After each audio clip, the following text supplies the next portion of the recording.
Welcome to Healing is Gangster here at Dame Dash Studios. These are the Dame Sessions, and to my left, I got Mr. Dame Dash. I'm Taj, you call me Tajay. I am a registered mental health professional, clinical psychologist, all of the above. And here's where we do our, we're trying to make them weekly. We were weekly before the whole little pandemic went down, but we started to get back on track with it. But this is a weekly episode where Dame has been so gracious as to kind of share his personal experiences, some of the emotional things that he's going through, and just what he's feeling about whatever's going on in his life. Which, like I said, is a gracious thing to do because we've seen you go through various ups and downs through this whole process. And I can always start these off by saying it's been a crazy week for you, from what I've seen. But it's like every week is like that, so I don't even know what to say about it. Yeah, so I mean, this is your time, man. Where you want to start? The common thing about when I'm in the newspaper or when I'm in court is people are lying on me. They're lying to take something from me. And in this instance, usually it's like lower pedigree people that are doing that. People that I'm like, ambulance chasers, people I really don't respect that have never had a W, like a Chris Brown. That kind of a lawyer, like the lawyer Chris Brown. Yeah, the lawyer Chris Brown. Or another lawyer, like Donnell Suarez, douchebag to me, based on my experience. And they cheat, they lie, it's all about short bread. Yeah. But in this instance, it's like, these are people that I kind of grew up with, and it's like, yeah, that's kind of like what I was going to get to. Because number one, we don't sue each other. That's, it's like, but. Seems a little awkward what's going on because. But then, like, lying on me, like the lie on me. Yeah. It's very disappointing, to say the least. Well, I've seen you do a couple of interviews and I've seen you kind of explain the whole NFT situation, what you was doing, what they was accusing you of doing. But on this show, we tend to get a little below the surface. And I'm kind of glad that you brought that up because I was curious to know how this might trigger you. I mean, these are people that you were very close with at the time. Are there any feelings behind that? There's been a pattern of this, of devaluing anything I have a piece of so I can't make no bread, and then coming back and putting value on it to sell it at a bigger price. But I never had seen the overt lying on me to make something that I have in value, to lie on my name in all the games. Those games were like, I feel like, all right, y'all gonna do that. No one's gonna say nothing, niggas look the other way, everybody knows. You did this for Rockefeller, you did this for Rockaway, you did this for Armadale. Yeah. I've done this for everything, So I'm over here, I'm in my lane. Whoever wants to buy into that, go ahead. Y'all be over there, I'm over here. I'm cool with it. But to accuse me legally or in front of a judge, in front of everybody, of a lie that's like an obvious lie, just to devalue something in front of all these people, it's like, why fuck my money up? You fucking money up that I could be giving my children. But it doesn't even look right for someone that's supposed to have so much bread to be suing someone that's not supposed to have so much bread. Right.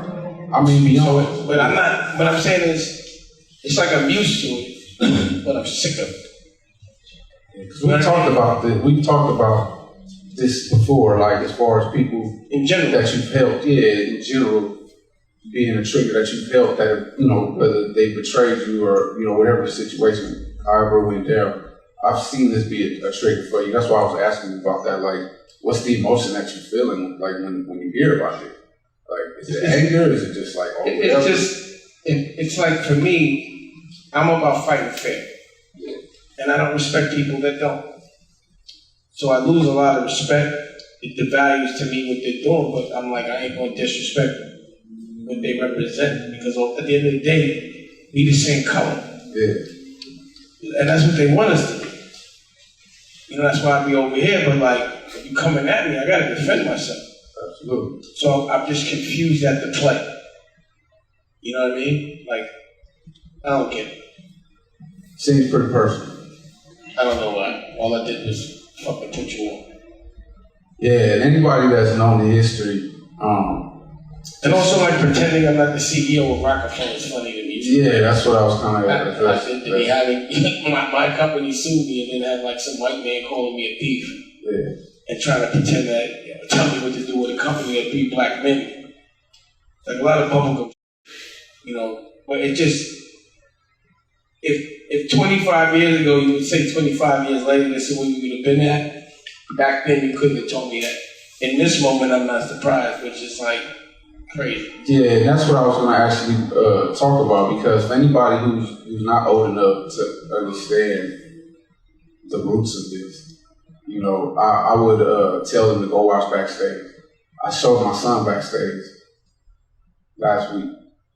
He had never seen it before. And of course, he knows you as like, oh, that's Uncle Dane. I know he's a legend, but when you see it on the screen, it's different. So when he saw it, and he saw all the things that you was doing to have your artist back and really putting yourself out there, you were the one that faced the flames for a lot of other people.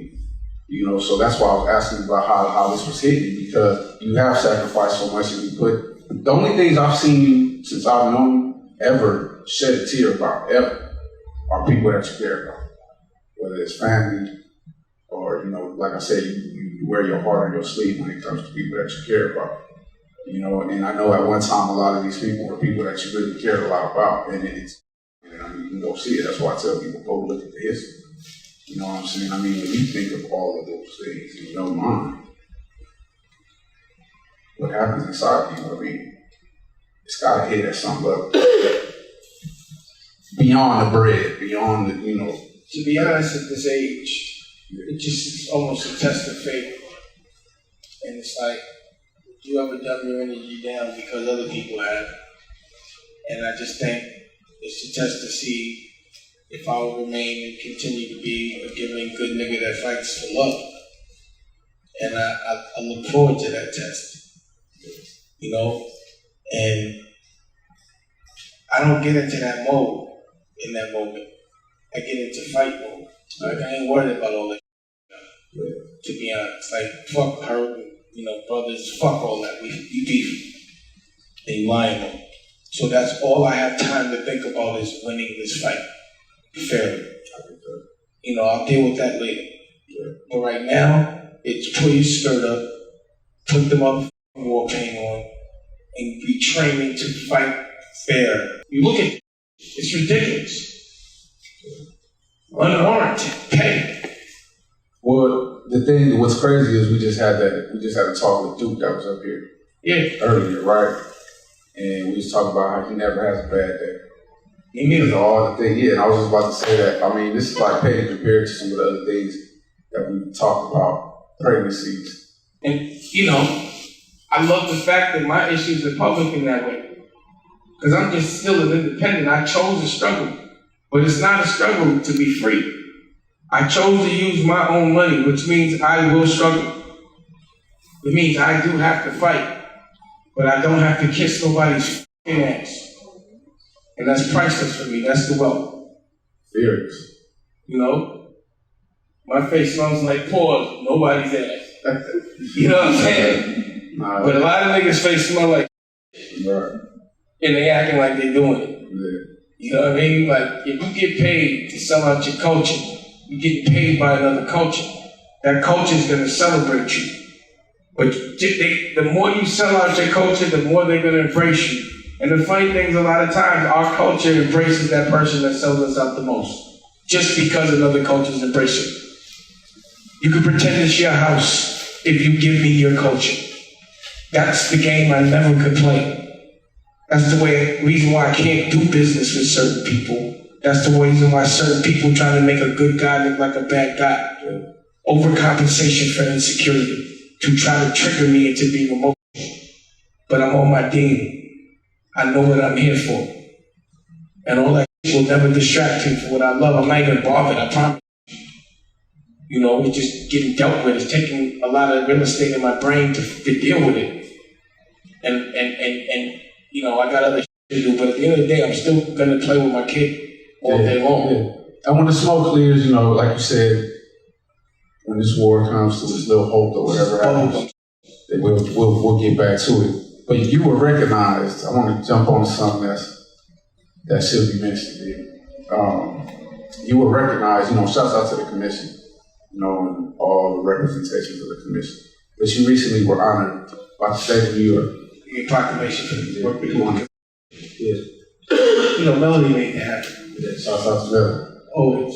And a lot of it was recognized what we're doing through the commission to feed the community and to recognize unrecognized trauma and terrorism and bring awareness to that. So yeah, to be recognized, you know, by people that otherwise, like at some point, were looking at you a different way, just based on what you're doing. Yeah. And what's crazy is, they'll write about this bubble, but they don't write about the proclamation. They don't write about OSG and the 90 Black principles. They don't write about when we feed the community. They don't say a word about that. Right.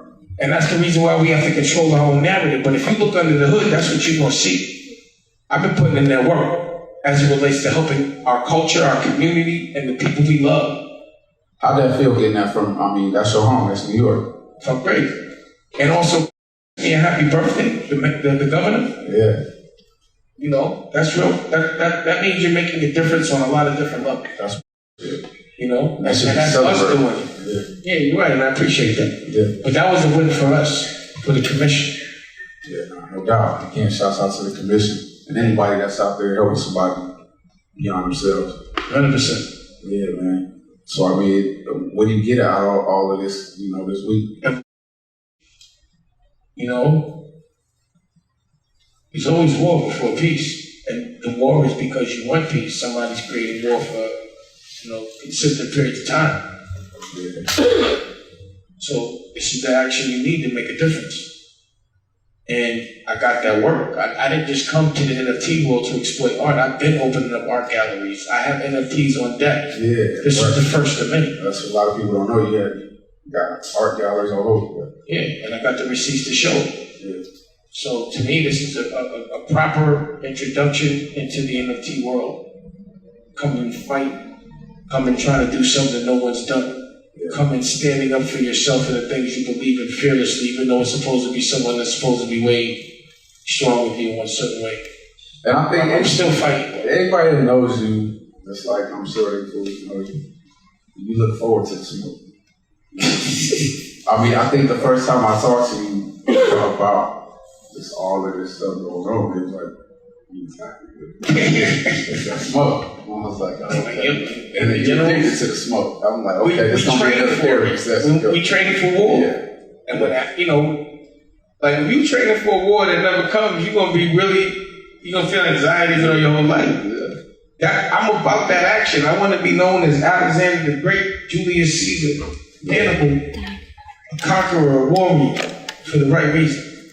I don't want to be known for being famous and acting and singing. And there's no disrespect to anyone that does it. It's just not me.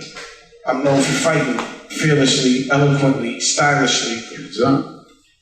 You know, and I'm 50. And it's still going down. And calling out our oppressor and separating us and making sure we don't fight each other. Let's fight the ones that are hurting us. This is what they want us to do. This is the program that we need to break. We fight each other, but we give them a fucking pass. True that. But I'm good, and I'm happy. Yeah, no, I see Desto like damn near backstroking in the water. I mean, what's up? I mean, she's training. Young genius. She got him on some old baby boot camp. Shouts out to Rocky, man. Rocky's the on. Love Rocky.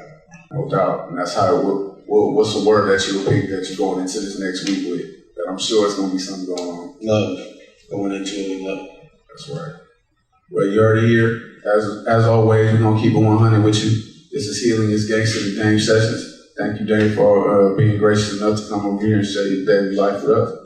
And helping everybody out there to heal. So heal yourself, face yourself, and help to heal the people around you. This is Healing is Gangster. You already know. 100.